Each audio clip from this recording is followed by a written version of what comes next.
ఏరామ్ cinema చూస్తున్నా మత్తి పోయిందనా నిజంగా చెప్తున్నా. అస్సలు ఏముందన్న సినిమా కామెడీ కానీ మాత్రం పండించేసి మాత్రం హీరో గారు ప్రతి సీన్ మనం ఎంజాయ్ చేస్తాం.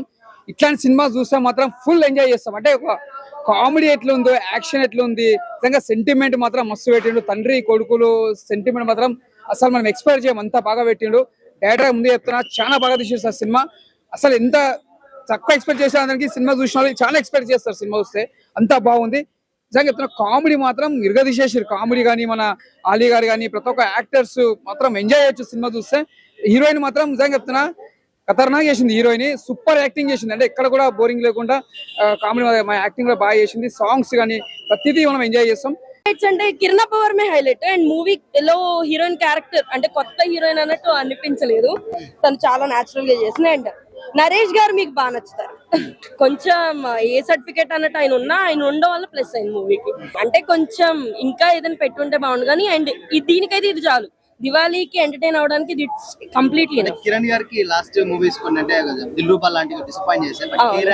పేరుకు తగ్గట్టే అబ్సల్యూట్లీ. అంటే మనం ఎస్ఆర్ కళ్యాణ్ మండపం ఇలాంటివి చూసాం కదా, సో సేమ్ అలాంటి వర్షన్ అనిపిస్తుంది. కానీ మోర్ దెన్ దట్ ఇంకా చాలా బాగా ఎక్స్పెక్టేషన్స్ పెంచారు. టికెట్ వర్త్ ఈ దీపావళికి ఈ 250కి ఒక 500 సార్లు నవ్వుకున్న సినిమా అంటే ఇదే. సినిమా స్టోరీ వచ్చేసి హీరోయిన్ మీద మొత్తం డిపెండ్ అయి ఉంటది.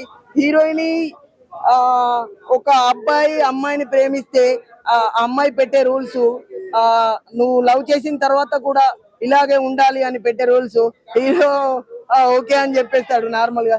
తర్వాత అమ్మాయి పెట్టే టార్చర్, ఎక్కడున్నావు, నా లిప్ లాక్ ఏది, లవ్ చేయకముందు లిప్ లాక్ ఇలా పెట్టు, లవ్ చేసిన తర్వాత నా లిప్ లాక్ మొత్తం నా లిప్ లాక్. చాలా ఎంజాయ్ చేశాను నేనైతే. చాలా అంటే చాలా ఎంజాయ్ చేశాను. ఏదైతే కిరణ్ అన్న ప్రామిస్ చేశాడో ఈ దివాళికి మీకు ఫుల్ ఎంటర్టైన్మెంట్ ఇస్తాను అని ప్రామిస్ ఖచ్చితంగా నిలబెట్టుకున్నాడు ఆయన. చాలా బాగా అనిపిస్తుంది. ఇందులో మెయిన్ గా మాట్లాడాల్సింది కంటెంట్. ఏదో ఫన్ ఉంటుంది అంటే ఓన్లీ కామెడీ చేస్తున్నారు, జోక్లు వేస్తున్నారు, నవ్విస్తున్నారు కాకుండా కామెడీ ట్రాక్ ఉంది, లవ్ ట్రాక్ ఉంది, ఎమోషన్ ఉంది. ఒక అమ్మాయికి మాటిస్తే ఎలా మార్చుకోవాలి, ఎలా నిలబెట్టుకోవాలి, ఇలా ప్రతి ఒక్క జోనర్ ప్రతి ఒక్కటి హైలైట్ చేశారు. దానికైతే నేను ఫుల్ ఖుషి అయిపోయాను, ఫుల్ హ్యాపీ. ఇంకొకటి ఈ ఎవరైతే నరేష్ గారు క్యారెక్టర్ అండ్ ఇంకొకటి మన సాయి కుమార్ గారి క్యారెక్టర్ డిజైన్ చేశారు. ఏముందయ్యా, ఎస్ఆర్ కళ్యాణ్ మండపంలో ఫాదర్ సెంటిమెంట్ ఎలా అయితే వర్కౌట్ అయిందో ఇందులో కూడా అదే వేలో చాలా బాగుంది. అసలు ఎమోషనల్ డైలాగ్స్ ఉంటాయి. మా చనిపోయిన అమ్ముంటే ఎలా చూసుకునేదో మీరు అంతకన్నా ఎక్కువే చూసుకున్నారు నాన్న అని ఒక డైలాగ్ వస్తుంది థియేటర్ లో.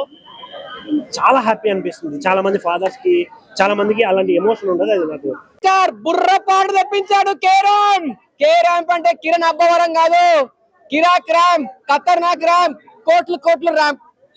ఈ సినిమా కిరణ్ అబ్బవరం అంటే అబ్బా అనిపించాడు సినిమా. అబ్బా ఏంటి ఫస్ట్ హాఫ్ అయితే స్టార్ట్ చేశారు మందు బార్ లో వైన్స్ లో స్టార్ట్ చేస్తే ఎండింగ్ లో సెంటిమెంట్ తో ఆఫ్ చేశారు. అసలు ఫస్ట్ సాంగ్, ఆ సాంగ్ అసలు ఏమి సాంగ్స్, ఏమి మ్యూజిక్, అసలు ఏమి స్టోరీ, ఏమి లొకేషన్స్. అసలు మనకు అసలు లొకేషన్స్ మాత్రం వేరే ఉన్నాయి, స్టోరీ మాత్రం వేరే ఉంది. ఈ సినిమా ఫస్ట్ హాఫ్ అయితే పిచ్చ కామెడీ, సెకండ్ హాఫ్ అయితే హీరోయిన్ ట్విస్ట్ ఉంటుంది. ఆ ట్విస్ట్ మాత్రం ఎవరు ఎక్స్పెక్ట్ చేయనంత ట్విస్ట్. కే ర్యాంప్ హిట్ కొట్టింది. హ్యాపీ దీపావళి ప్రతి ఒక్క ఫ్యామిలీ, ప్రతి ఒక్క బ్యాచిలర్స్, ప్రతి ఒక్కరు డబ్బు ఉన్నోళ్ళు లేనోళ్ళు ప్రతి ఒక్క సినిమా చూడండి.